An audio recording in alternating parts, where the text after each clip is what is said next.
Alô, alô.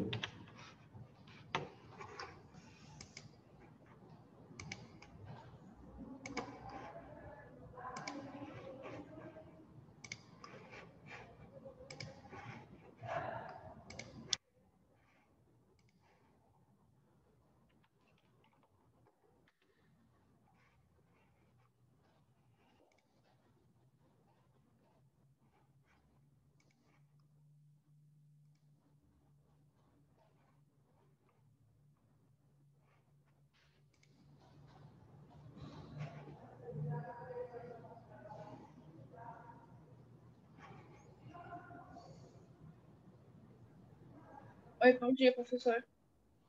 Tudo bem, querida? Como é que você tá? Tô bem, o senhor? Tô bem. Professor, deixa eu fazer uma pergunta. Os últimos slides você não mandou no WhatsApp, no grupo. Você enviou pro Rubão? Não, eu vou mandar hoje. Eu preparei ontem. O último que eu mandei para vocês foi de digestão, é isso? Não, nem de digestão, nem de respiratório o senhor mandou ainda. Tá, fica tranquila que acabando a aula hoje eu já mando. Eu já salvei em PDF, tá bom? Ah, então tá bom, obrigada, tá? Nada, eu que agradeço.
Bom dia, Diego. Tudo bem?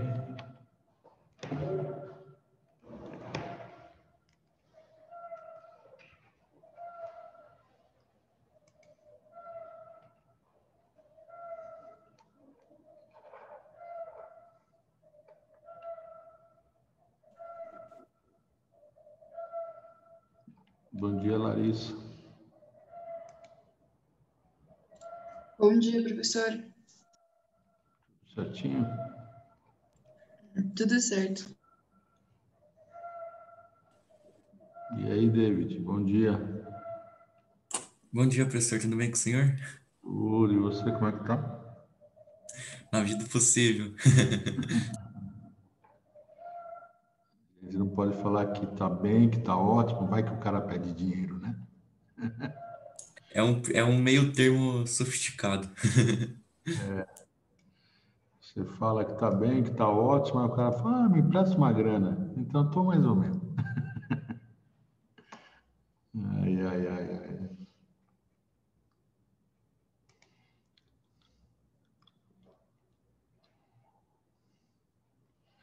Bom dia, Felipe. Oi, professor, bom dia, tudo bom?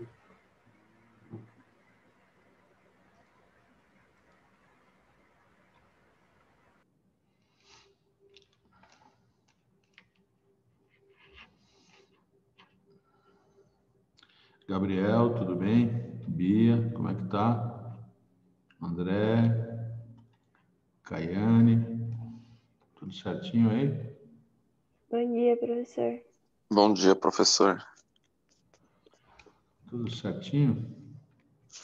Tudo, graças a Deus.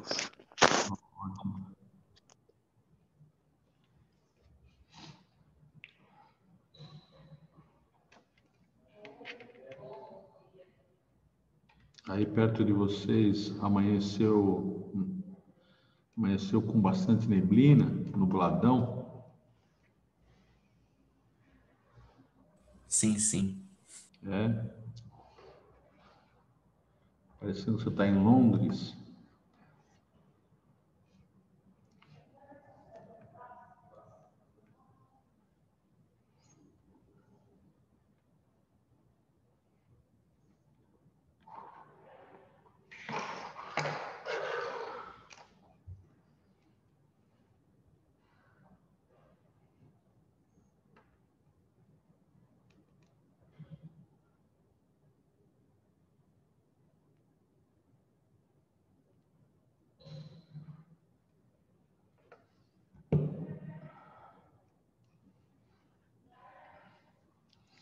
Vocês assistiram um filme documentário chamado Dilema na Rede? Já assistiram? Eu não. Então tá. Assistiu, Felipe? O que você achou? Gostou? Gostei, mas dá um pouquinho de medo, né, professor? E você continua o mesmo depois ou não? Como é que é? Ah, não tem muito o que fazer, né? A gente está submetido a essas novas tecnologias se a gente quiser viver no mundo digital. Você sabe que o pessoal falava a mesma coisa do cigarro na década de 70, 80, né? Que não tem o que fazer. Tem o que fazer sim, né? Não fumar, né? É bem isso. E aí, Caiane, gostou? Ô, professor, peraí, qual que é o nome do documentário? Eu acho que eu confundi as coisas. Dilema na Rede. É, é o Dilema das Redes, né? Eu vi Lema, eu fiquei tipo. Eu acho que eu assisti, sim. Eu sei qual que é. Eu assisti.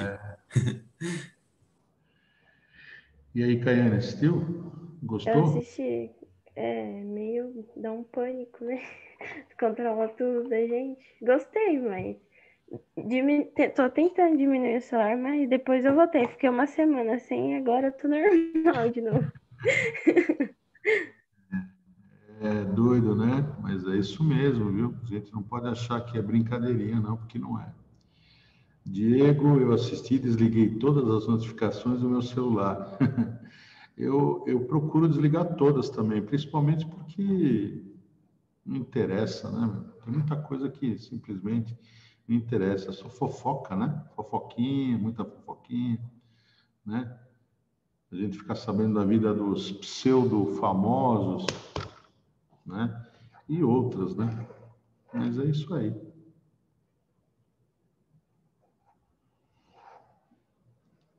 Entendi, David. Você não acompanha redes sociais? Eu também não. Eu tenho Face lá, mas praticamente não posto nada, né? De vez em quando eu coloco um abaixo-assinado revoltado lá, né? Tipo, fora Salles, fora Bolsonaro, entendeu? Coloco os abaixo-assinados lá, mas só, né? Mais nada. Muito bem. Vamos lá, queridos, vamos começar, porque senão a gente atrasa. Pode ser? Pode ser? Então vamos. Pode.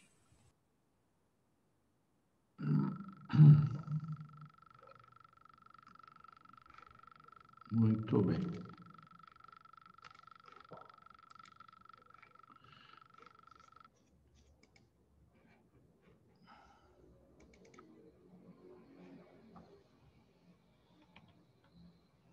Bom, queridos, eu prometi para vocês hoje que nós falaremos de eletrocardiograma, lembra não? Lembram-se? E para a gente entender o eletrocardiograma, porque ele cai, né? Ele caiu já na Unicamp, né? É básico, é muito fácil, é simples mesmo, né? Então, o primeiro momento, né, é o seguinte, é saber, é lembrar que toda contração muscular, certo? É percebida como um sinal elétrico, tá bom? Então, toda contração muscular é percebida como um sinal elétrico, tá? Isso nós vamos entender melhor na aulinha de sistema nervoso e muscular, neuromuscular. Mas hoje já dá para, né, guardar essa ideia. Toda contração muscular, né, é percebida como um sinal elétrico, tá bom? Muito bem. Quando a gente fala no coração, então, existem dois momentos importantes. A contração dos átrios, lembra disso? Então, os dois átrios se enchem de sangue e contraem, jogando o sangue para os respectivos ventrículos, que se enchem de sangue e contraem. Quando você tem uma contração, tá? Contração, nós vamos chamar de sístole, tá bom? Então, a contração é a sístole e o relaxamento é a diástole, tá bom? Então, queridos, vamos lá. Se o átrio está vazio, né? Ele acabou de contrair, ele acabou de sofrer sístole e está na diástole. E aí ele está enchendo. Diástole, tá bom? Certo? Quando ele contrai, sístole dos átrios. Então, você tem sístole dos átrios e diástole de quem? Dos ventrículos. Contraiu, né? Sístole dos ventrículos, né? Diástole dos átrios, tá bom? Sempre assim, tá certo? Então, nós temos dois barulhos. Tum, tá. Tum, tá. Tá bom? Certo? Tudo bem até aí? Legal. Então, o que que acontece? Olha que interessante. Tenho que lembrar, a segunda coisa importante que eu tenho que lembrar é que para ocorrer contração muscular, eu preciso da estimulação nervosa, certo? Da estimulação nervosa. Então, o que que acontece? Existe o tal do marca-passo. Lembram disso? Marca-passo? Então, aqui nós temos um dos, né? Que é o sino atrial. Então, o sino atrial vai o quê? Estimular eletricamente os átrios. Ao estimular eletricamente os átrios, o que que acontece? Vamos lá, queridos. Eles estão enchendo, vão contrair. Então, nós vamos ter uma primeira onda, olha lá, uma elevação aqui, uma primeira onda. Essa primeira onda, no ciclo do eletrocardiograma, recebe o nome de onda P. A onda P refere-se, então, à contração, tá bom? Contração, a sístole dos átrios, tá certo? Então, o coração está fazendo o quê? Enchendo e contraindo. Essa primeira contração é o primeiro pico, pequenininho, tá certo? Né? Da onda, aliás, do eletrocardiograma, chamado onda P. Tudo bem? Tudo bem? Tranquilo? Aí eu tenho que pensar assim, vamos lá. Contrair o átrio, eu tenho o pico. O átrio relaxou, ele abaixa. Certo? Então, o músculo contrai e no momento seguinte ele relaxa. Então, ó, pico e desce. Tudo bem? Aí depois, olha que interessante. Eu tenho um pico bem maior.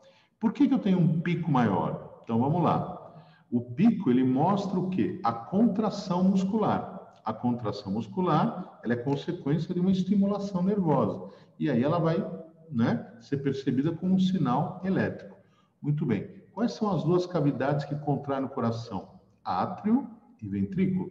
O ventrículo é uma cavidade maior, é uma cavidade que tem uma musculatura maior. Então, a contração do ventrículo, ela vai ser percebida por um sinal elétrico maior, que vai se refletir no eletrocardiograma como um pico, uma onda, né, maior. Então, olha o que acontece aqui. Vamos lá, queridos, acompanha aqui, né? Olha o que acontece. Você vem com o coração em repouso, por exemplo, rapidinho, aí o átrio contraiu e relaxou, onda P, certo? Aí nós temos o quê? Um enchimento do ventrículo, uma contração do ventrículo e um relaxamento do ventrículo, tá? Então, é o momento QRS. Então, depois que os átrios foram estimulados a contrair, você tem o quê? Aquele outro marca-passo, certo? Então, aqui é o nódulo sinoatrial, aqui é o nódulo átrio ventricular, certo? Então, quer dizer, ele vai estimular, vai ativar os ventrículos, tudo bem? Então, o que acontece? Ao ativar os ventrículos, você tem a distensão, recebendo sangue, e a contração, e depois o relaxamento. Então, o pico maior, né?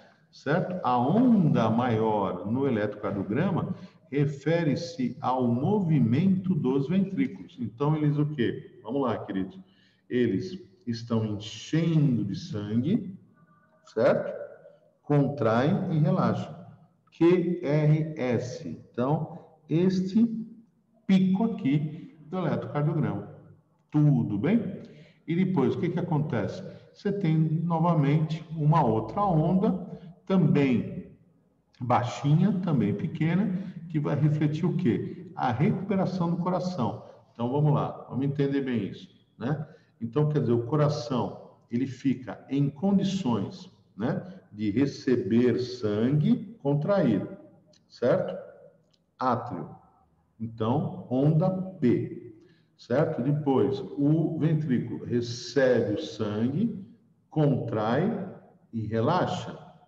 Ondas QRS, pico maior, uma cavidade maior, uma parede muscular maior. Tá claro?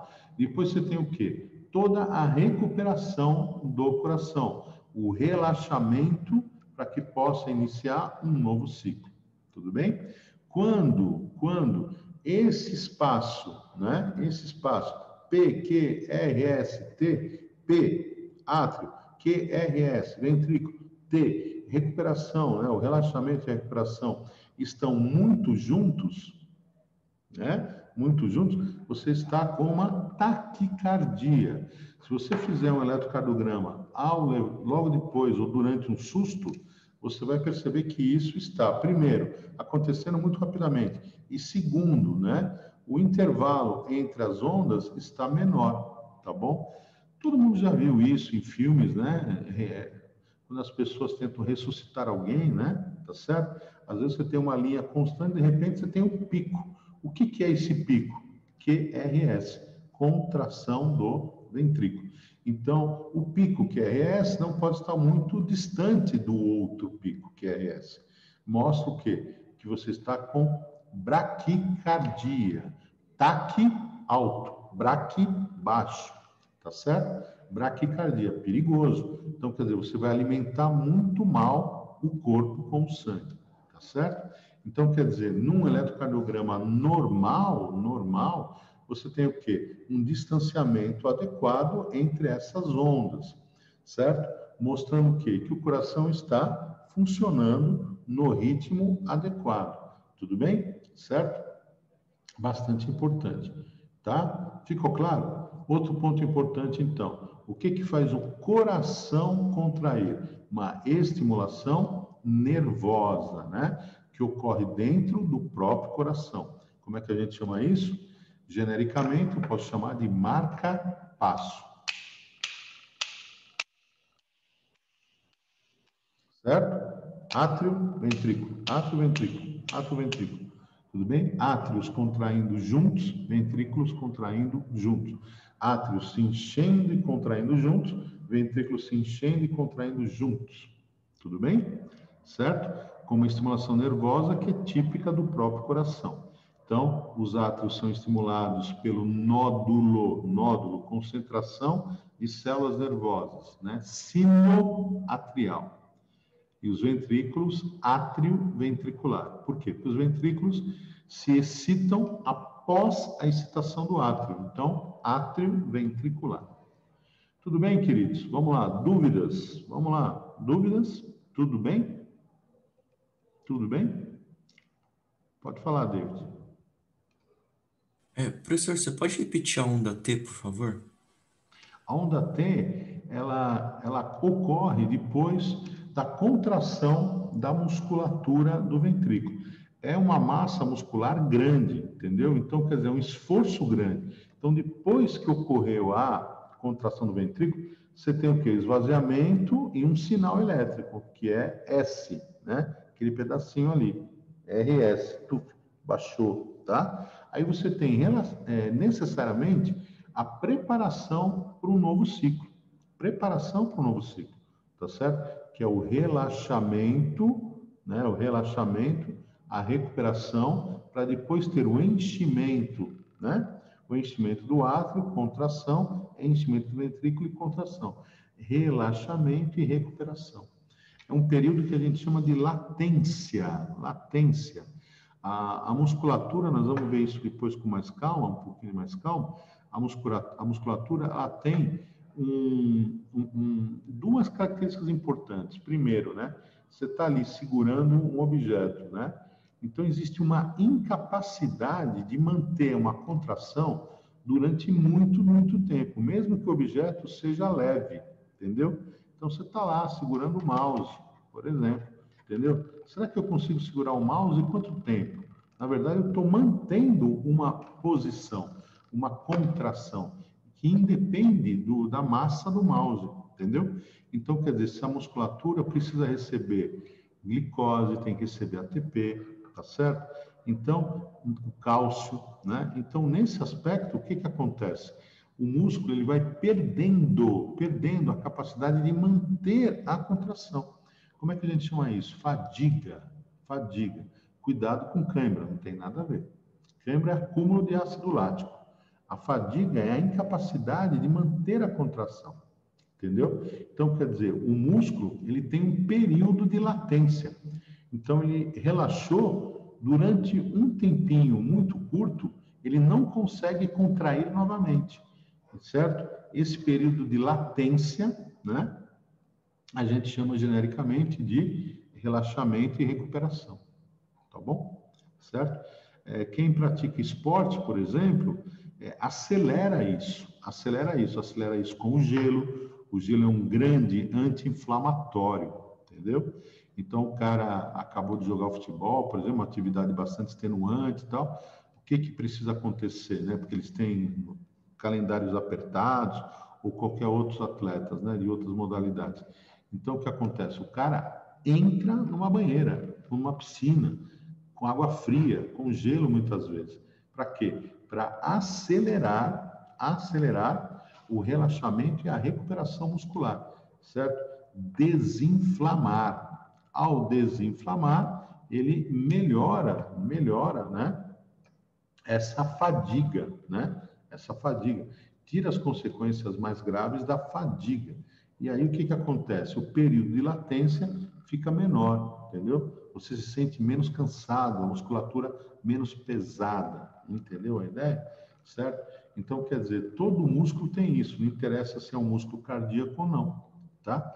Agora, quando você, imagina, está fazendo um esforço tão grande, que você não respeita, né? Você simplesmente não respeita essa questão, né? Da fadiga, né? Essa questão da latência, da incapacidade de manter a contração, né? E do período necessário, né? De relaxamento e recuperação do músculo. O que acontece? Você pode estourar a fibra, entendeu? Você pode estourar a fibra. A fibra muscular, ela pode estourar, né? Estirar e romper. Agora, você imagina se isso acontece no coração.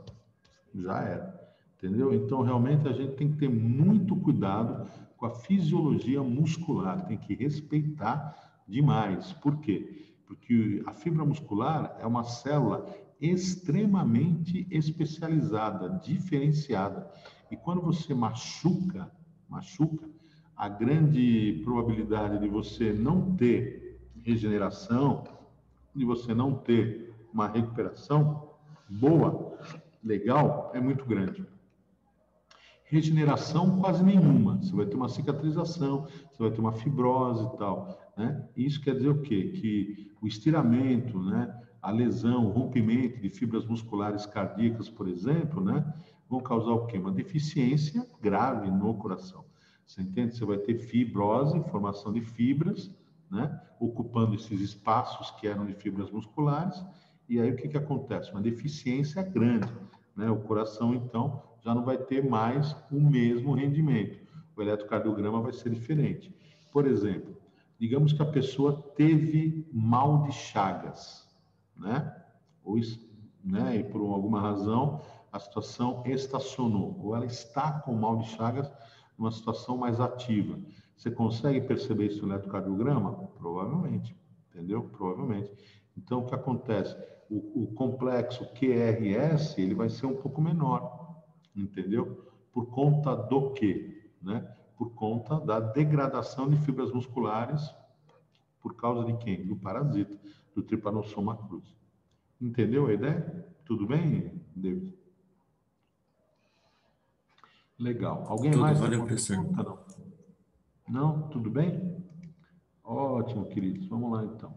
Bom, em relação à pressão, eu gostaria que vocês entendessem o seguinte. Nós estamos falando de tubos, né? Então, os vasos são tubos, beleza? E porque eles são tubos, o que acontece? O líquido está encerrado lá dentro. Se o líquido está encerrado, se o sangue está encerrado lá dentro do tubo, é lógico que existe o quê? Uma pressão, um volume que se desloca em relação a uma área e isso vai originar uma pressão. Legal. Só que, dependendo do vaso, você vai ter uma resistência maior e uma resistência menor. Então, por exemplo, quando a gente fala de veias, a parede ela é mais delgada, então a veia ela resiste menos a essa variação de pressão. Então você vai ter o quê? Pressão menor, ela resiste menos, então ela deforma, então você não vai ter a manutenção de uma pressão grande. Já a artéria não, por causa da capa, né, da capa muscular que ela tem maior, né, ela resiste, né, a pressão. Então dentro dela se mantém uma pressão mais alta, tá bom? Então nós temos um problema aí, porque o sangue sai do coração pela artéria. Então se ele sai do sangue, se ele sai do coração pela artéria, ele já sai a uma pressão maior. E isso é ótimo, porque vai chegar em várias partes do corpo numa pressão legal, né? Você garante que realmente chegue, tá? Ao longo, quanto maior a distância em relação ao coração, menor a pressão, ela vai diminuindo. A artéria, pequenas artérias, arteríolas, né? Capilares arteriais, e a pressão vai diminuindo. Você vai ramificando e a pressão vai diminuindo, até que você possa fazer as trocas nos vasos capilares. Quando ocorre o retorno venoso, né? Então, capilar, venoso, tá? Certo?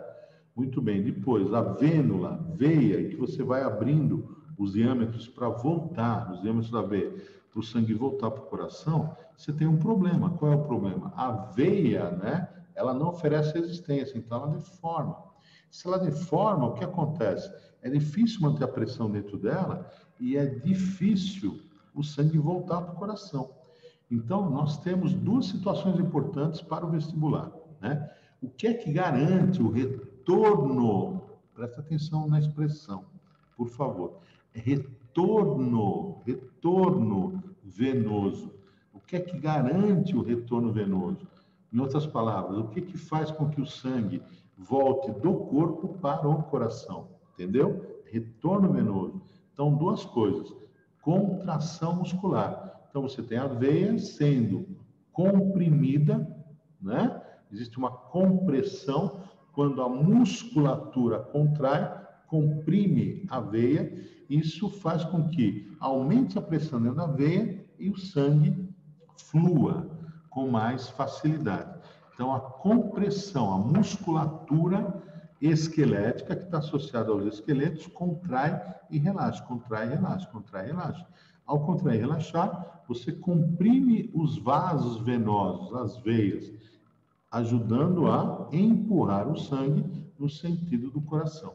Tudo bem? Isso faz com que uma atividade física mínima, tipo caminhada, todos os dias, ou colocar as perninhas para cima no final dos dias, um pouquinho, entendeu? Seja tão importante, entendeu? Garantindo que o retorno venoso. Agora, a outra coisa extremamente importante é a válvula, tá? Então, o que que acontece? As veias têm válvulas semilunares. Então, querido, é isso aqui, olha para mim, por favor, né? O sangue fluiu, tá fluindo pela veia, a válvula abre, o sangue passa. No que o sangue passa, a válvula fecha. Então, a contração muscular comprime a veia, aumentando um pouco a pressão e permitindo que o sangue flua sentido o coração. Segunda coisa, quando isso ocorre e o sangue se movimenta, não há refluxo. Não há refluxo, porque as veias garantem o quê? O fluxo num único sentido.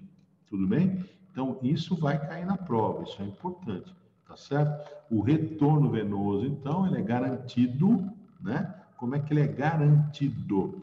Pela compressão das veias em função do quê? Da contração e relaxamento da musculatura esquelética.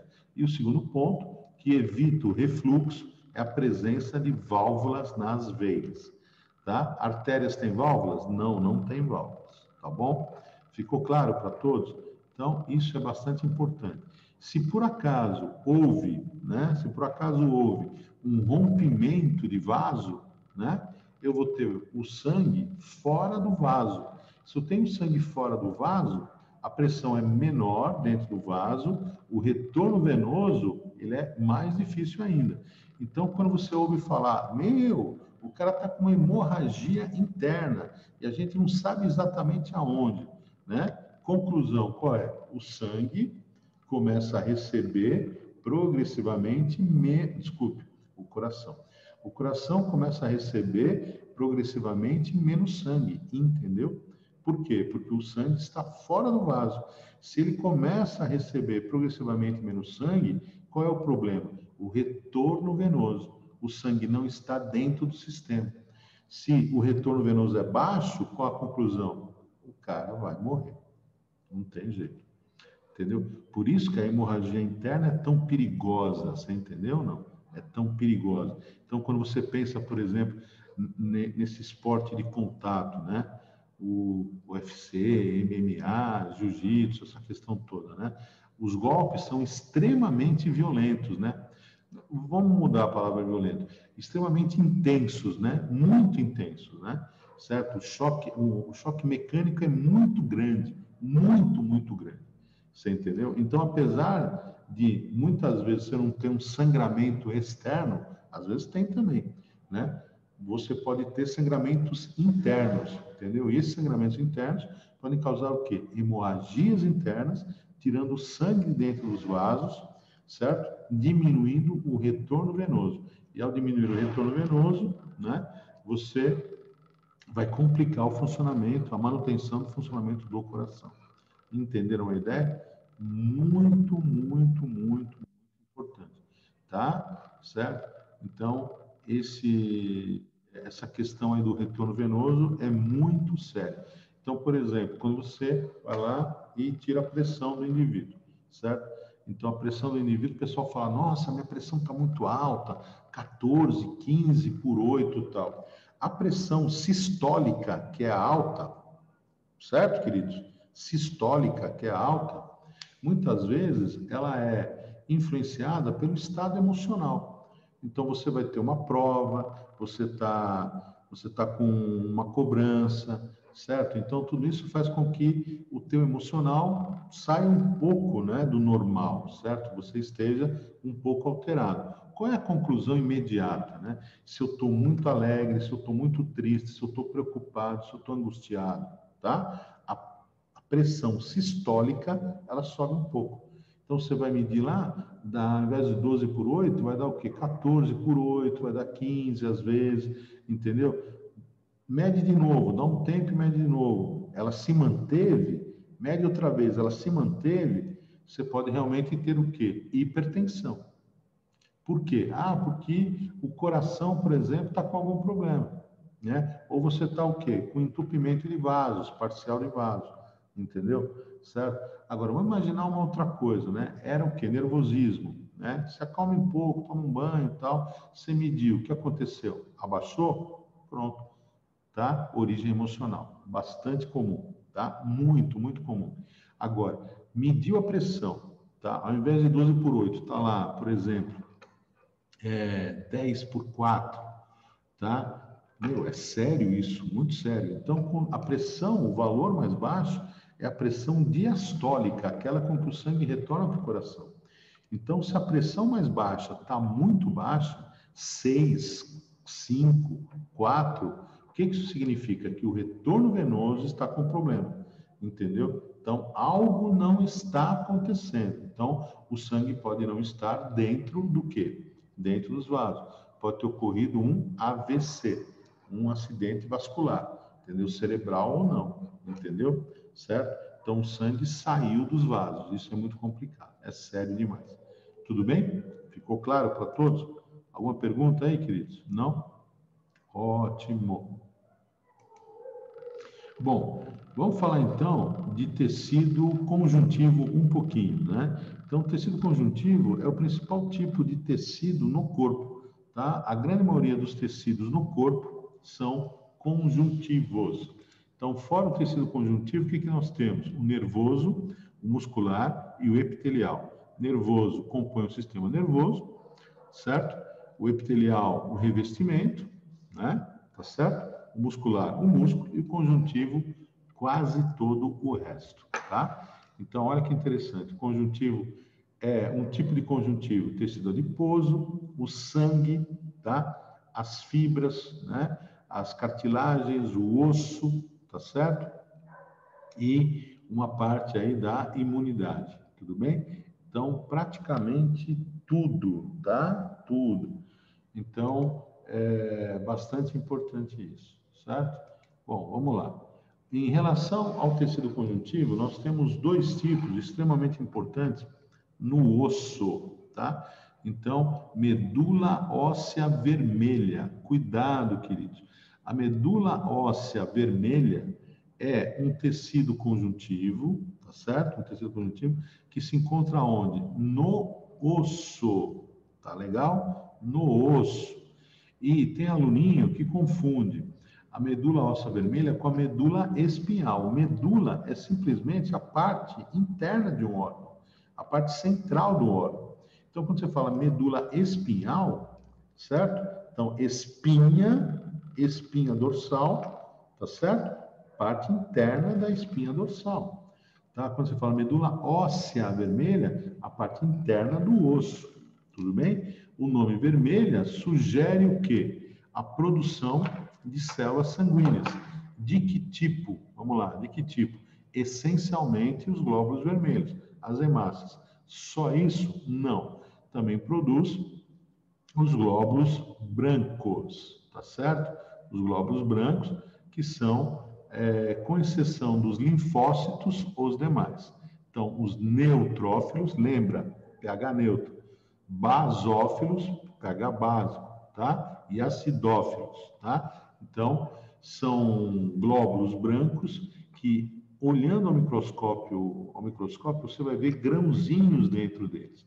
Esses grãos, eles têm conteúdo neutro, conteúdo básico e conteúdo ácido. Então, você vai chamar de neutrófilos, basófilos e acidófilos.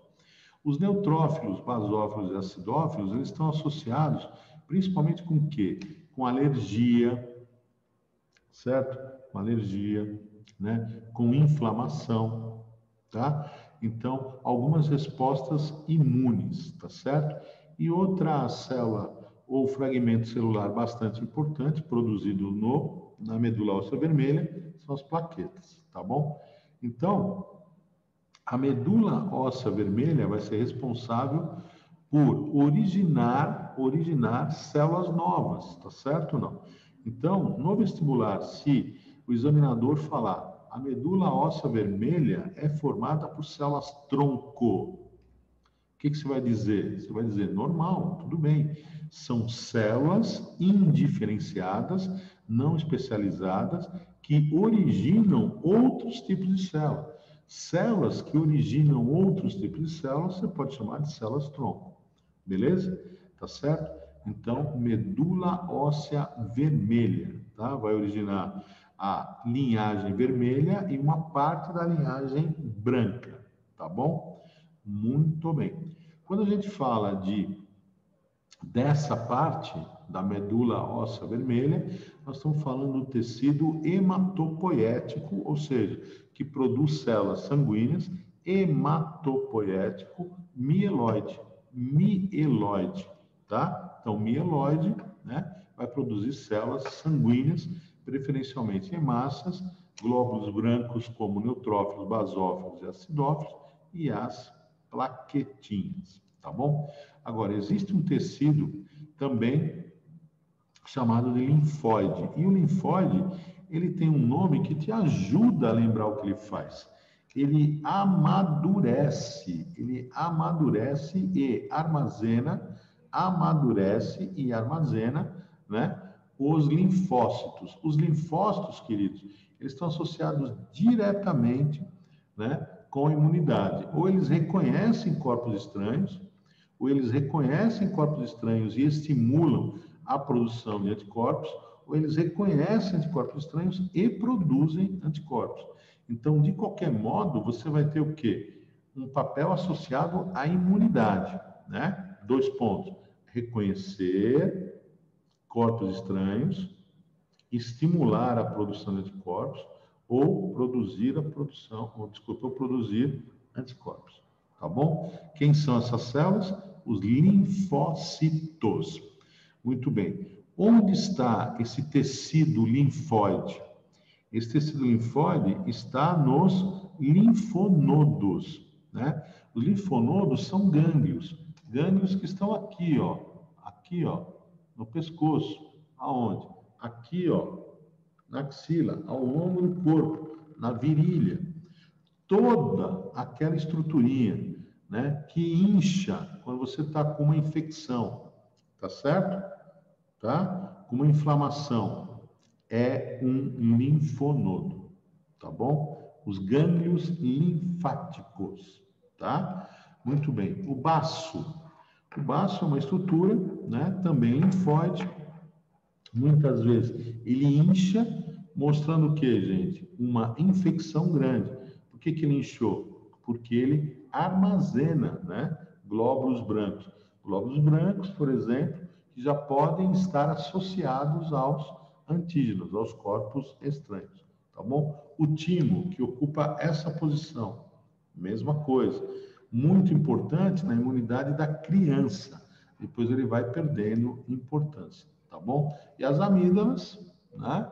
Lá embaixo, do lado da língua, um de cada lado, tá certo? Também tem o papel de uma estrutura linfática, tá? Mesma coisa. Então, vai armazenar e amadurecer as células de defesa, tudo bem? Houve uma época, né? Eu fui vítima disso que aconteceu, né? Na década de 60, por exemplo, muitas crianças que tinham muitas dores de garganta frequentes, infecções, inflamações na garganta, o que os médicos faziam? Tiravam as amígdalas. Então, quer dizer, no que você tira as amígdalas, de cara você tira uma das barreiras mais importantes que está no fundo da boca, né? Então, os antígenos, né, os corpos estranhos, acabam passando diretamente, entendeu? Então, quer dizer, por que ela inflama? Porque ela funciona realmente como uma barreira, porque ela reconhece o corpo estranho, certo? E dá início à imunidade, inativar o corpo estranho com o anticorpo, certo? Então, bastante importante. Então, existem muitos adultos aí que têm por volta de 50 anos, mais de 45 e tal, uma grande quantidade sem amígdalas. Por quê? Porque achavam que era melhor, quando, na verdade, o objetivo é buscar as causas, né, da inflamação e não tirar a amígdala, entendeu? Não tirar a amígdala, certo? Ficou claro? Muito bem. Entendido isso? Beleza, queridos. É isso aí. Vamos continuar mais um pouquinho aqui. Então, o sistema linfático, né? Ele é isso.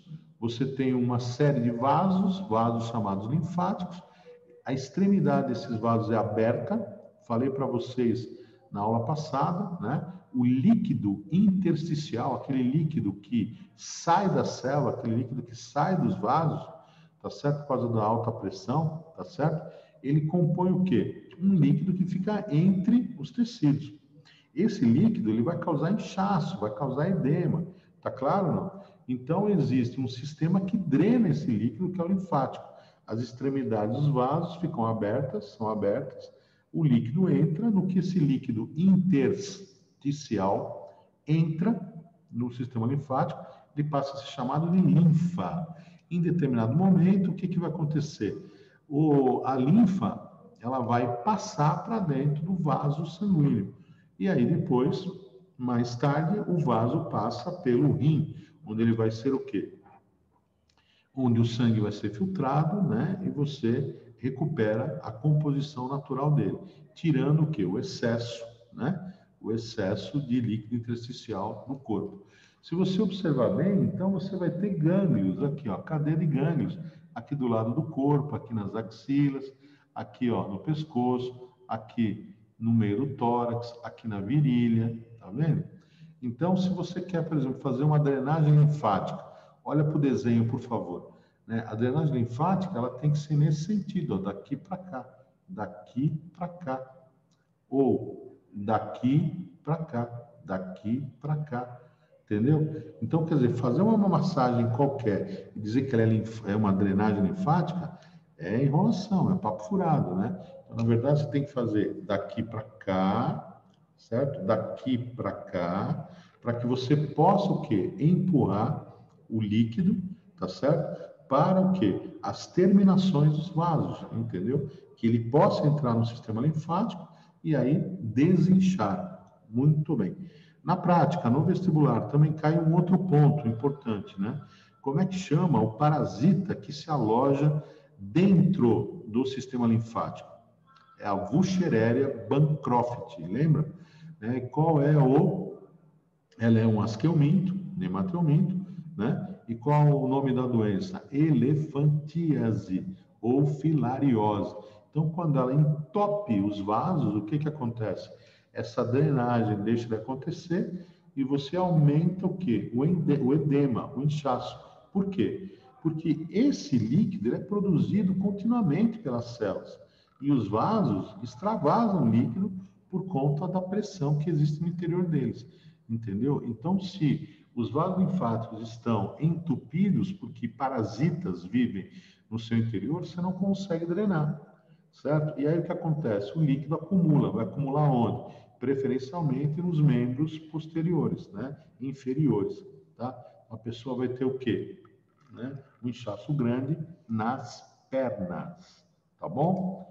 Ficou claro, queridos? Tudo bem até aí? Tranquilo? Legal. Então, é aqui que a gente entende isso, né? Bastante simples. Então, vamos lá, né? Quando você pensa na área de troca com o tecido, nós estamos falando do capilar. Então, capilar arterial, capilar venoso. O órgão está aqui no meio, ó. Tá claro ou não? O órgão está aqui, ó. Então, o sangue, rico em oxigênio, rico em nutrientes, entra no órgão, ocorre as trocas, tá certo?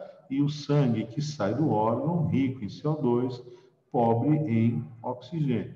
Tudo bem? Certo?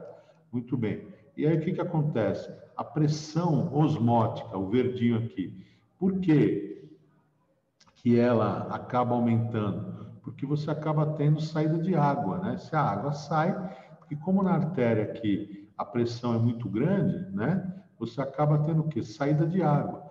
No que a saída de água ocorre, você vai ter um aumento da concentração da solução, tá certo? Então, a pressão osmótica, ela é ainda grande. Então, ela vai aumentando ao longo, né, do fluxo. Só que o que ocorre aqui? Você também tem as trocas, né? Certo? Então, vai ocorrendo as trocas e essa pressão, ela vai sendo controlada, essa concentração, ela vai sendo controlada. Tudo bem, queridos? Tranquilo? Então, bastante importante entender, então, que a área de troca é o capilar. Vou chamar de capilar arterial, depois de capilar venoso. Então, é aqui que você vai ter a passagem dos nutrientes, tá certo? E as trocas gasosas, essencialmente. Tudo bem? Ficou claro para todos? Muito bem. Vamos lá.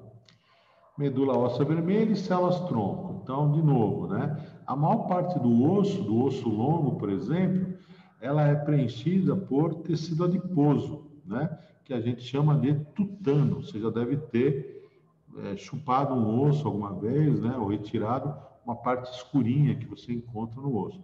É gordura, tá certo? É uma gordura que está ali armazenada e que dificilmente você vai tirar. Difícil, tá? Muito bem. Ela pode servir para metabolismo no próprio osso. Muito bem. E na cabeça do osso, né? Você vai ter uma parte esponjosa. E é essa parte esponjosa, né? Que é a medula óssea vermelha. É aqui que você vai ter, então, a hematopoiese, ou seja, a formação de células do sangue. Quais células do sangue? Vamos lá, querido. Quais células do sangue? Então, você vai ter células tronco aí, que vão originar hemácias, vão originar plaquetas, neutrófilos, acidófilos e basófilos. Tudo bem? Essas células do tronco, elas vão... Existe também uma linhagem linfóide, lembra que eu falei? Essa linhagem linfóide vai para onde?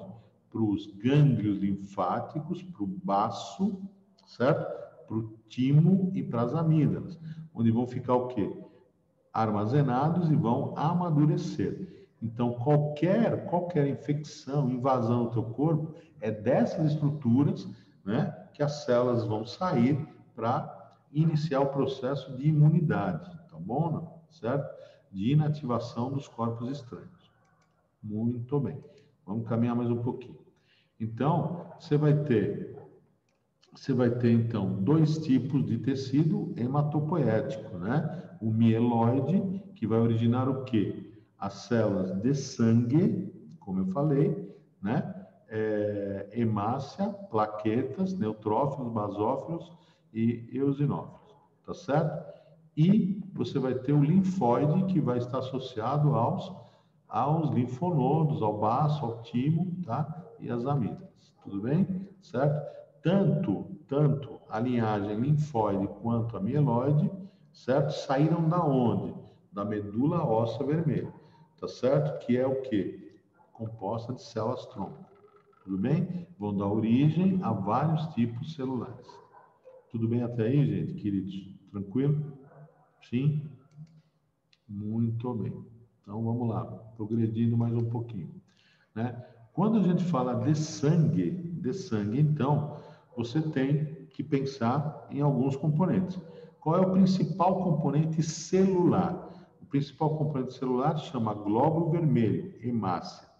A grande parte, a maior parte do sangue é formado por hemácias. Tá certo? Tudo bem? Existe uma solução, existe um líquido. Esse líquido nós vamos chamar de plasma. Então, no plasma eu tenho água, no plasma eu tenho sais minerais, no plasma eu vou ter proteínas, tudo bem? Um tipo de proteína que nós temos no plasma é a albumina. É a albumina que dá aquela viscosidade típica ao sangue, tá bom? Essa viscosidade é importante para pressão, inclusive. Tudo bem? Ela ajuda a reter a pressão, porque ela tem uma viscosidade maior. Ela dá uma densidade maior ao sangue. Tá bom? Ficou claro? Muito bem. Em termos de células, o que nós vamos ter? Os glóbulos brancos, as plaquetas. Tá? Então, os tipos celulares, glóbulos vermelhos, são as hemácias, glóbulos brancos, né? São os basófilos, os acidófilos, os neutrófilos e os linfócitos, tá? Macrófagos também, tá? Tudo bem? E as plaquetas que estão associadas com o quê? Glóbulos brancos com imunidade, as plaquetas com coagulação. Coagular é formar o quê? Uma rede que impede que o sangue continue saindo do vaso, beleza? Certo? Então, se eu tive uma lesão, né, e o sangue está saindo do vaso, eu tenho que evitar isso. Então, eu vou coagular, vou formar uma rede que vai impedir que esse extravasamento continue. Quem faz isso? A partir de quem? Plaquetas, tá bom? Certo? Ficou claro essa ideia geral? Então, vamos falar mais um pouquinho. Vamos lá. Então, olha lá, gente. É praticamente meio a meio, tá bom? Então, a parte líquida do plasma, né, basicamente pode ficar por ali em relação à parte celular. Então, metade são componentes celulares, metade é plasma, tá bom? Certo?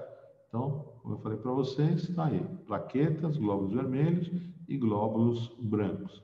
Entre plaquetas e glóbulos brancos, 0,1%, como eu falei para você, né? O sangue, ele é essencialmente formado por glóbulos vermelhos, tá? Muito bem. Legal, vamos lá. Continuando. Plasma, vamos lá. Então, o que o plasma tem? O plasma tem muita água, uma solução aquosa, vai ter sais, né? Que tipo de sais? Sódio, fundamental para os impulsos nervosos, né? Então, o sódio ali ele é fundamental para manter a composição, a concentração e para a difusão, para mandar esse íon para todas as células, para que os estímulos possam ser percebidos e os impulsos possam acontecer. Vamos falar nisso melhor. Cloreto também tem uma importância grande associada a isso. O bicarbonato está associado com a respiração e com o efeito tampão, que nós explicamos para vocês. O cálcio está associado com contração muscular. Para o músculo poder contrair, você precisa cálcio. Então, sai cálcio do sangue para o músculo. Para o músculo poder relaxar, sai cálcio do músculo para o sangue. Muito bem. Glicose, a quantidade de glicose no sangue, como é que nós vamos chamar? Glicemia, né? Os aminoácidos são produto do quê? Da digestão das proteínas. Fundamental, né? Então, você vai encontrar aminoácidos no sangue. Isso explica, então, atenção importante, um ponto importante. O sangue, dá uma olhada aí para o slide, por favor. Está claro para vocês que o sangue, então, é um recurso alimentar ou não? Caramba, o sangue tem água, o sangue tem glicose, o sangue tem aminoácidos, o sangue tem lipídios, né? Certo? E aí, o sangue é um recurso alimentar? É. Então, isso explica o caminho que a evolução seguiu em relação ao hábito carnívoro, entendeu?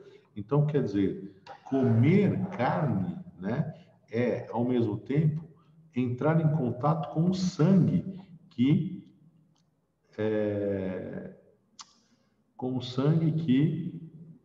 vasculariza, né, todo esse tecido muscular. Porque, na verdade, a carne é tecido muscular, né, queridos?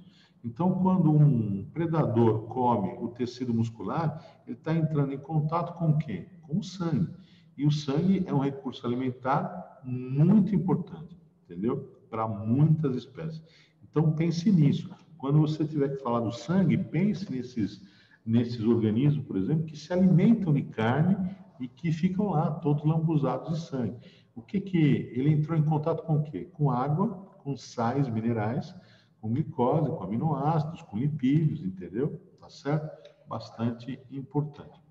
E você ainda tem o quê? Uma grande quantidade de proteínas. Olha lá, proteínas, tá? Hormônios e gases, tá bom? Muito bem. Funções do plasma. Então, ele vai transportar os nutrientes, vai transportar gases respiratórios. Não esqueçam, por favor, que o oxigênio está nas hemácias e que o CO2 está basicamente no plasma, tá bom? Transporte de hormônios e anticorpos, distribuição de calor. Por quê? Porque ele é uma solução aquosa e a água tem um alto calor específico, ela retém calor, tá certo ou não? Então, quer dizer, quando o corpo, né, respira, né, faz respiração celular, essa liberação de calor, ela é retida no sangue durante muito tempo, antes de quê? De ser perdida para o ambiente. Então, bastante importante isso, né? Então, quando o sangue circula pelo corpo, ele acaba distribuindo calor pelo corpo também, tá certo? Os resíduos são lançados no sangue e do sangue filtrados, né? E vão para o meio externo. Então, você vai ter defesa ainda no sangue, glóbulos brancos, como eu te falei, e a função da coagulação inicia aí. E nós vamos ver um pouco mais detalhe agora, tá? Então, vamos lá. Elementos figurados do sangue, né? Aí as hemácias, as plaquetas, né? E os leucócitos ou glóbulos brancos, tá bom? Então, você tem os linfócitos, né? T e B, associados com o quê? Com o reconhecimento de corpo estranho, produção de anticorpo, tá? Eosinófilo, basófilo e neutrófilo. Eosinófilo pode ser chamado de acidófilo também, tá? Associados com o quê? Com inflamação, tá? Certo? Com alergia, né? Principalmente. Inflamações, alergia, com hemorragia, né? Então, anticoagulação, né? Certo? Então, são células que têm uma importância grande na autorregulação do metabolismo também, tá bom? Muito bem.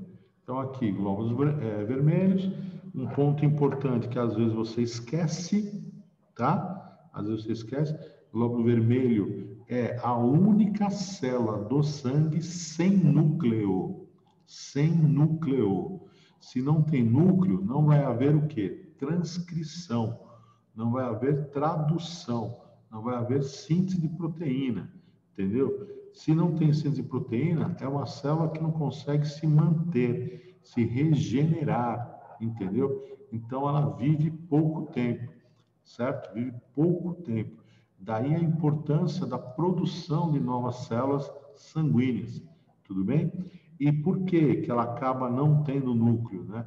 Porque no lugar do núcleo você tem uma grande molécula, uma molécula enorme chamada hemoglobina. A hemoglobina ela se liga ao oxigênio de modo mais ou menos estável, né? Ela libera esse oxigênio facilmente para o tecido, tá certo? Então, quer dizer, ela é fundamental no transporte do oxigênio, entendeu? Então, isso é muito importante.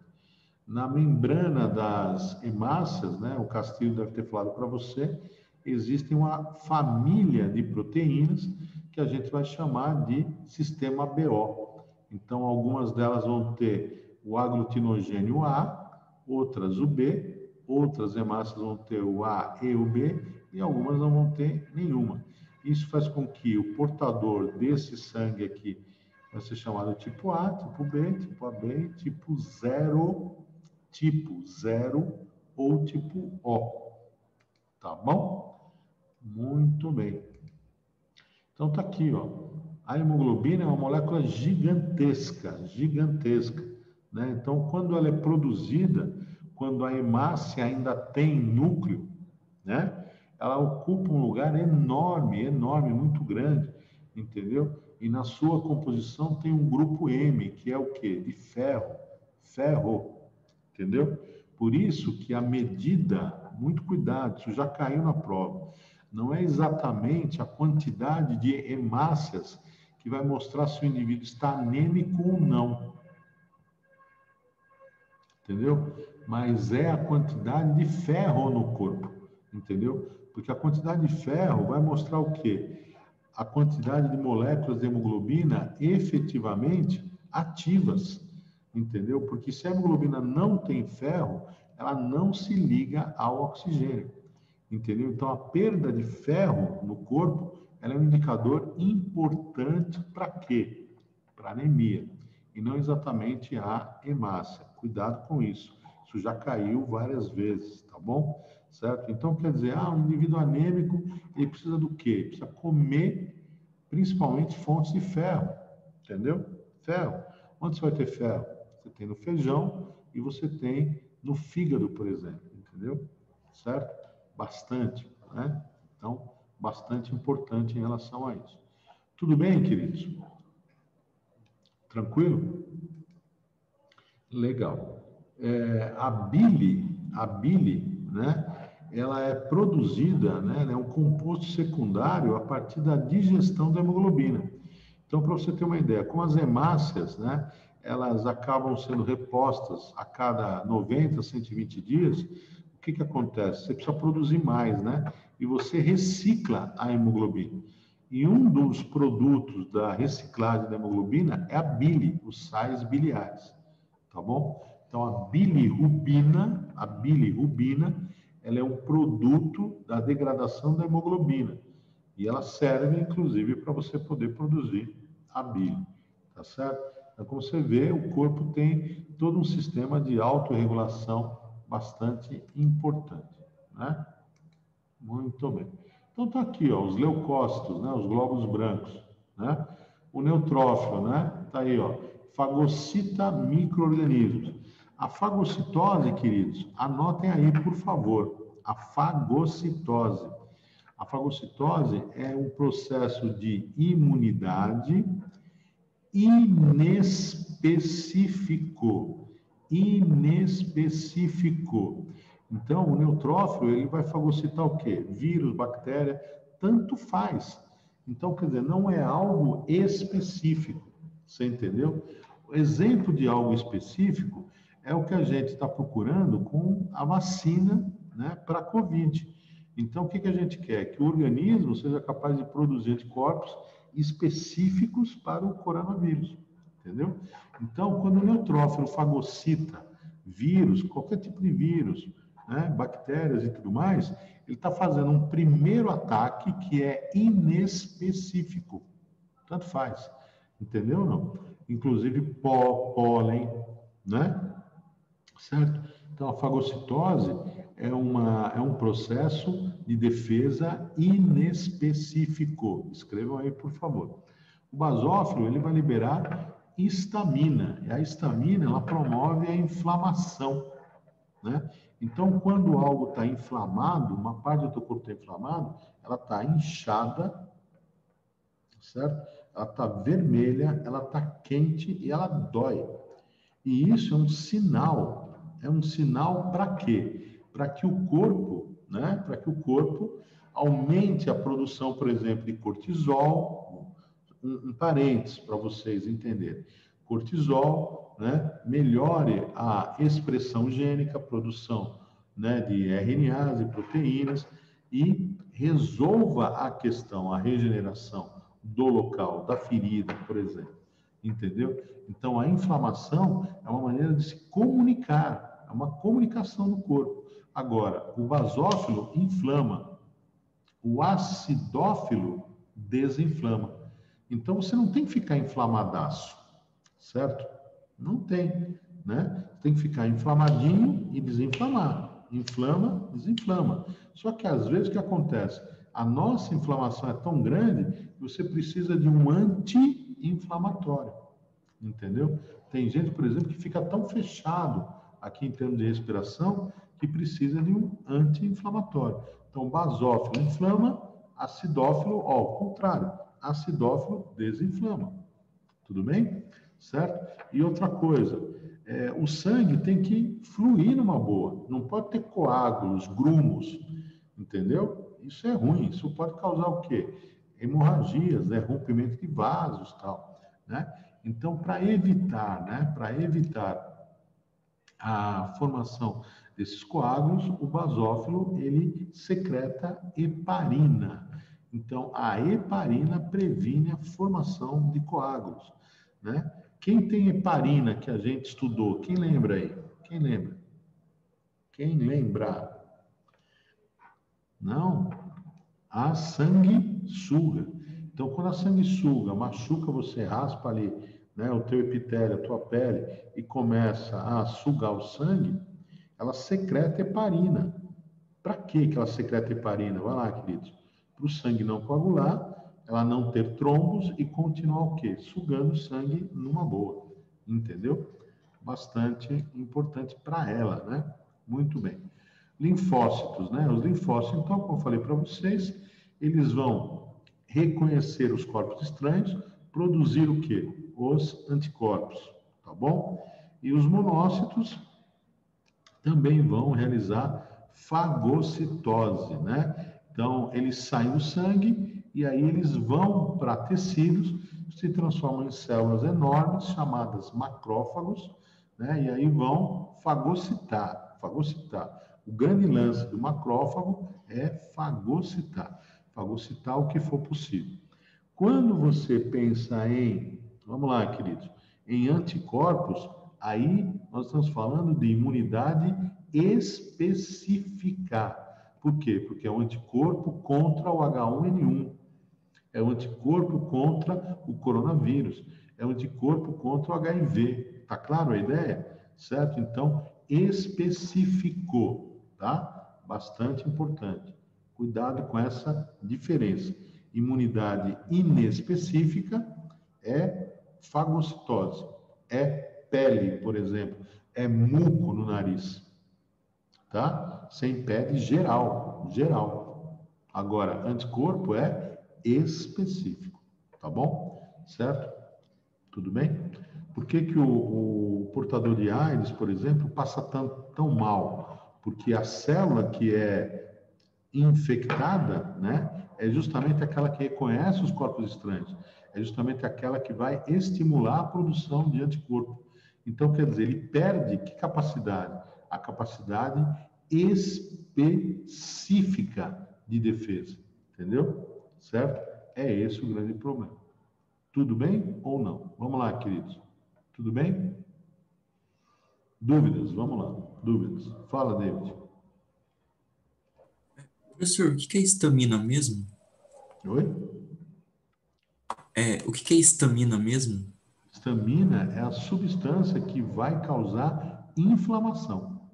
É a histamina que vai fazer aquele local ficar inchado, vermelho, quente e dolorido.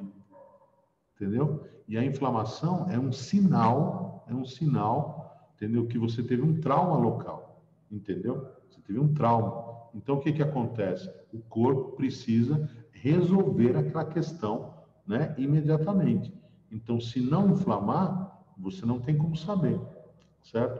Então, isso vai estimular, por exemplo, aumento da secreção do cortisol, que é uma substância, por exemplo, que vai melhorar a absorção, vai tirar o inchaço, vai tirar a dor, entende? Certo? Então, quer dizer, inflamou, tem uma resposta. Mas a inflamação não pode ser muito grande. Então, ao mesmo tempo que o basófilo libera histamina para inflamar, o acidófilo libera outros mediadores para desinflamar. Tudo bem? Certo? Quando eu tomo antialérgico, o Allegra D, por exemplo, ele age como antihistamínico, inibindo a ação do basófilo total ou só a secreção da histamina? Depende, né? Depende do nível, né? Então, se você toma, por exemplo, uma concentração maior, né? Maior, o que que acontece? Você pode realmente inibir o basófilo, né? O basófilo como um todo. E não só exatamente a expressão, né? E a expressão gênica e produção da histamina, tá bom? Certo, queridos? Tudo bem? Vamos lá, então. Diapedese, então, o monócito, vamos lá, o monócito, né? O que que vai acontecer com o monócito? Ele vai se transformar em macrófago, né? E vai fagocitar, Então, o monócito, ele sai do sangue, né? Ele sai do sangue, se transforma no macrófago, né? Que vai fagocitar o corpo estranho no tecido. Então, essa saída recebe o nome de diapedese, tá? Diapedese. Isso pode acontecer com outras células também, que vão fazer o quê? Vão chegar no local e vão causar a inflamação, por exemplo. Então, diapedese é esse movimento de células do sangue para o tecido, tá bom? Certo? Muito bem. Então, aqui, queridos, de novo, né? Então, você tem a célula tronco hematopoética, ela vai dar origem a uma linhagem linfóide, que vai produzir o quê? O linfócito T e o linfócito B, tá? Vai originar o quê? Várias células de osso, olha lá, osso, várias células de sangue, né? Monócito, olha aqui, neutrófilos e basófilos, a plaqueta e vai originar a hemácia. Então, de novo, só para você guardar bem a ideia. A célula tronco, então, tem duas linhagens lá na medula óssea vermelha: linfóide e mieloide. Mieloide produz a maior parte das células sanguíneas. Linfóide, só os linfócitos B e T. Tá bom? Certo? Linfócitos, o que vai acontecer com eles? Vão ficar armazenados e amadurecer aonde? Nos gânglios linfáticos, nos gânglios, certo? No timo, no baço e nas amígdalas, tá bom? São estruturas importantes na defesa, tá bom? Muito bem. Coagulação, vamos lá. Então, o que que acontece? O vaso, ele se lesionou, certo? E aí vai ocorrer a formação do quê? De fibrina, né? Fibrina, ou que vai originar o coágulo. Então, onde isso tem início? Nas plaquetas, que são essas células aqui. Tá? Então, vamos ver como é que isso acontece, né? Então, primeira coisa, olha lá, queridos, primeira coisa. Você teve uma lesão, quem é que chega na lesão? Plaquetas. A primeira substância que é produzida chama-se tromboplastina. A tromboplastina, ela funciona como uma enzima e ela vai ajudar na transformação da protrombina, que está no plasma, em trombina. Isso ocorre com a presença da vitamina K, por isso que ela é chamada anti-hemorrágica, e do cálcio. Sem cálcio não tem coagulação. A trombina, por sua vez, vai funcionar também como enzima, tá certo? Ajudando na transformação da fibrina, do fibrinogênio, que também está no plasma, em fibrina, que já é o quê? O coágulo. Então, o que acontece? No sangue, olha que legal, você tem a protrombina e o fibrinogênio. Isso serve para você entender uma coisa. Quando o cara é hemofílico, vamos pensar lá no Castilho. Quando o cara é hemofílico, ele não coagula. Mas por que ele não coagula? Então, olha aqui para o slide, por favor. Porque a plaqueta pode não ter o gene que produz tromboplastina. Vai contando. Uma razão para ser hemofílico. O cara pode ser hemofílico, ele pode ter um problema de coagulação porque lhe falta vitamina K e cálcio. Vitamina K, fígado, vegetais, cálcio, né? Leite, por exemplo, entendeu? Então, ele pode ter problema de coagulação aqui, ó. Beleza? O cara pode ter problema de coagulação porque ele não consegue formar trombina. Mas por que ele não forma trombina? Ele não forma trombina, por exemplo, porque ele não tem a protrombina. Então, ele não tem o gene da protrombina. Olha lá. Entendeu? E, finalmente, ele não formou fibrina porque ele não tem fibrinogênio. Ó, 4 possibilidades para sermos hemofílicos. Tá claro? Isso é importante para você ter na cabecinha a ideia da multicasualidade, tá? Então, quer dizer, muitas doenças, né? Elas não têm uma única causa, né? Elas têm várias causas. Multicasualidade, tá bom? Isso é importante, tá bom? Então, é isso. Como é que começa? Você tem a lesão, concentra a plaqueta libera tromboplastina. Tromboplastina funciona como uma enzima que catalisa a transformação da protrombina em trombina. A trombina também funciona como enzima que catalisa a formação de fibrina a partir do fibrinogênio. Tudo isso acontece na presença de cálcio e de vitamina K. Glicose atrapalha isso. Por isso que o diabético tem problemas de coagulação, tá bom?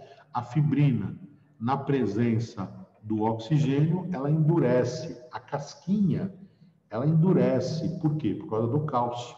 Então, lembre disso. Quando a casquinha está molinha ainda, faltou contato com o oxigênio e faltou contato com o cálcio, tá certo? Com o tempo, o cálcio vai o quê? Endurecendo, enrijecendo o coágulo, tá bom? certo? E aí, por baixo, o que você tem? Por baixo, você vai ter a formação de novas células, novos epitélios, tá bom? Tudo bem aí? Tranquilo para todos? Quando o cara é hemofílico, ele precisa de componentes de coagulação. De cada 10 litros de sangue, você tira 1 litro de componentes de coagulação. Então, quais são os componentes de coagulação? Vamos lá. Depende do hemofílico, você tem que ter tromboplastina, ou vitamina K, ou cálcio, ou protrombina, ou fibrinogênio. Entendeu? Certo? Tá bom? Então, quer dizer, a doação sanguínea ela é fundamental para você pensar, inclusive, em quem? Nos hemofílicos. Tá? Betinho, né? Sociólogo carioca, né? Da ONG Viva Rio, ele era hemofílico, morreu porque foi contaminado com HIV. E ele não precisava de sangue, ele precisava de componente, né, de fator de coagulação. Enfio, cartunista, irmão dele, né? Ele era autor de todo aquele pessoalzinho do Nordeste, do Agreste, né? Fradim, o Bode Orelana, a Graúna, tá certo? Inclusive já cai no vestibular, né? Esses quadrinhos, mais uma vez, né? Enfio, já ouviram falar lá, com certeza do Enfio, né? Então, ambos foram contaminados com HIV porque precisavam de fatores de coagulação, entendeu? Certo? Essa é a ideia. Muito bem, queridos. Então, olha lá, macrófagos, né? São células especializadas em quê? Em fagocitose. Elas podem fagocitar qualquer coisa anormal. Resíduo, célula morta, vírus, bactéria, tanto faz. O que tem que ficar claro para você? É uma imunidade inespecífica. Beleza? Linfócitos B produzem anticorpos. Como é que eu vou lembrar isso? B de body, corpo. Entendeu? Certo? B de body, corpo. Tá? Então, o que acontece? Linfócitos B produzem os anticorpos.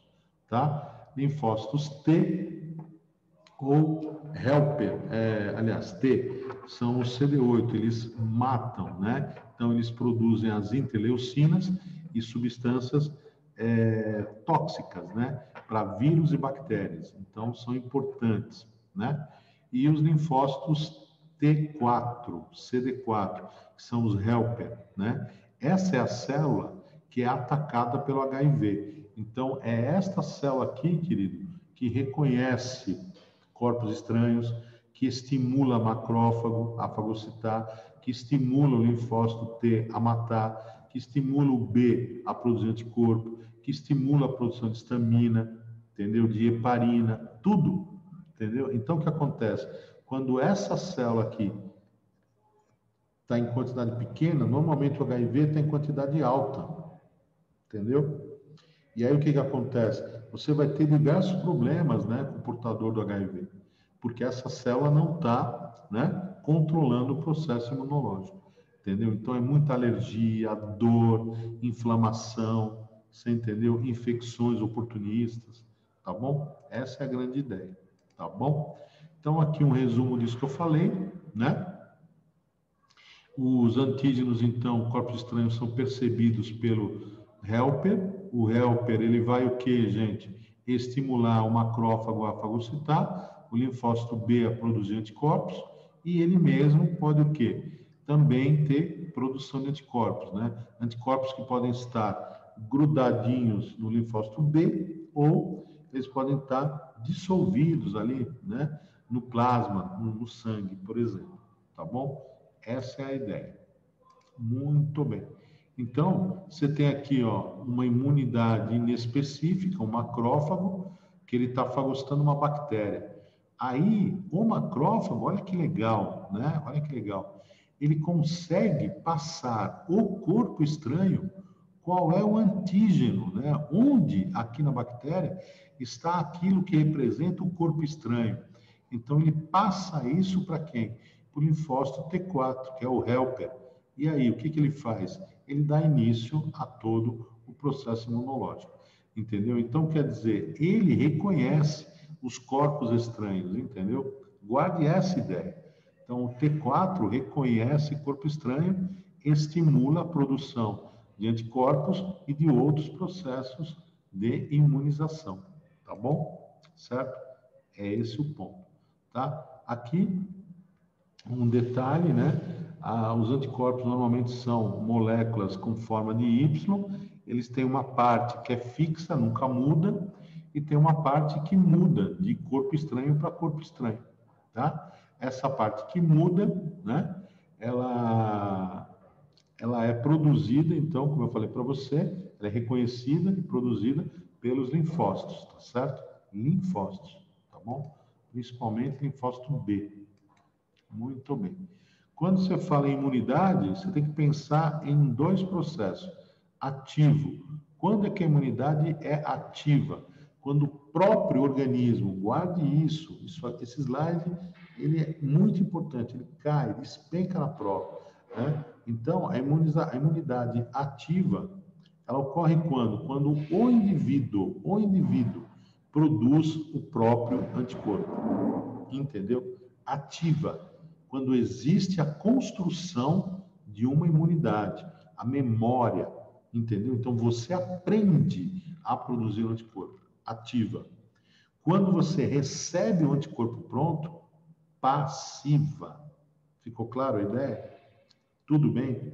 Então, ativa quando você aprende a produzir, você se imuniza, você tem uma memória, tá? A passiva quando você recebe o anticorpo pronto. Tudo bem? Muito bem. Quais são as maneiras de você aprender a produzir? Ou você fica doente, ou você é vacinado. Quando você é vacinado, você recebe o quê? O antígeno morto ou enfraquecido, de modo que ele não produza a doença. Você pode ter um efeitozinho com a vacina, tudo bem, entendeu? Então, quer dizer, fiquei doente, né? Fiquei doente, me imunizei. Só que tem doença que eu não posso pegar, porque ela é muito grave, ela é muito séria. Então, eu tenho que ser vacinado. Por isso, não tem o mínimo cabimento essa cultura anti-vacina. Entendeu? Não tem o mínimo cabimento essas falas do Bolsonaro, né? Tirando o valor das vacinas. Você imagina, se eu sou criança e tem alguém com catapora, com sarampo, e eu estou brincando na rua, vamos lá, todo mundo pega. Beleza. E se o meu amiguinho está com meningite, eu vou lá brincar com ele? E aí, queridos, vou lá brincar com ele? Não, né? Entendeu? Então, qual é a saída? Vacina contra a meningite. Então, eu vou usar o quê? Uma parte da bactéria, uma parte do vírus, né? Porque tem meningite viral e bacteriana, tá certo? Vou pegar essa parte, né, atenuada ou morta e vou aplicar no indivíduo, de modo que o que eu estou aplicando não permite o quê? A manifestação da doença. Então, como está lá o corpo estranho, o que acontece? Vamos lá, o linfócito T reconhece, estimula o B a produzir anticorpo e acabou. Estou imunizado, tá entendendo? Pronto. Esse é o grande lance. Ficou claro a ideia? Então, muito importante, né? Certo? E no modo passivo, o que acontece? Existe uma questão natural demais de ser imunizado, que é com a mãe. Então, no aleitamento e na gestação. Anticorpo passa pela placenta. Célula não, anticorpo sim. Beleza? Tá? Muito bem.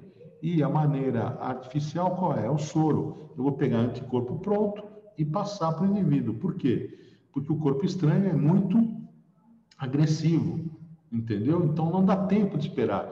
Você foi picado por um escorpião, por uma cobra, por uma aranha, entendeu? Então vai lá, o anticorpo específico, antiofídico, antiaracnídico, entendeu? E pronto, escorpionídico. E aí o que acontece? Estou te dando. O anticorpo reconhece o corpo estranho, pronto, acabou, vai ser eliminado do corpo e você não vai ter mais o efeito. Entende? Tá? Então ficou claro, queridos?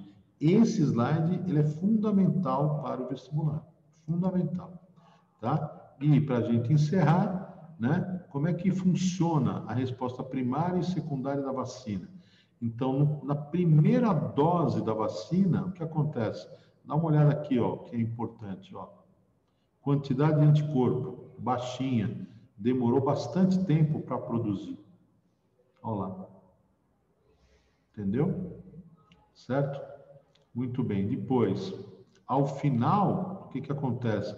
Vou ter o que a gente chama de células de memória, entendeu? Que são glóbulos brancos. Então, o que acontece? Quando eu entro em contato com o antígeno a primeira vez, eu vou produzir pouco anticorpo e lentamente.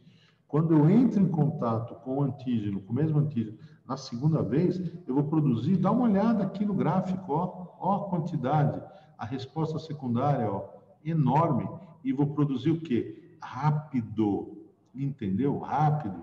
Então, quer dizer, isso é o que a vacina permite. A vacina permite que você entre em contato com o antígeno num primeiro momento, de modo seguro, sem ele te causar doença. E se você entrar em contato com ele de novo, naturalmente, porque você acabou inalando, por exemplo, entendeu? O que que acontece? O corpo produz uma quantidade enorme de anticorpo e rápido, certo? Pronto, porque você tem memória, produção de células de memória, aqui, ó. Ao final da resposta primária, você produziu uma pequena quantidade de anticorpo, lentamente, e produziu células de memória. Entendeu a ideia? É esse o ponto. Tá bom, queridos? É isso que eu tinha para passar para vocês, então. Espero que vocês tenham entendido, tá? Em seguida, já vou passar para vocês todos os textos que eu estava devendo, tá bom? Vou colocar aí no grupo, tá? Então, aproveitem e peguem, por favor, tá bom? Fiquem à vontade para me mandar as dúvidas, para mandar exercícios, o que for, pelo WhatsApp privado. Pode mandar, não tem problema nenhum. Tá bom, queridos? Boa quarta-feira, boas aulas para vocês. Nos vemos na sexta. Tá bom? Valeu? Beleza, valeu, Professor, professor. Até obrigada. sexta. Tchau. Obrigado, professor. Tchau, tchau.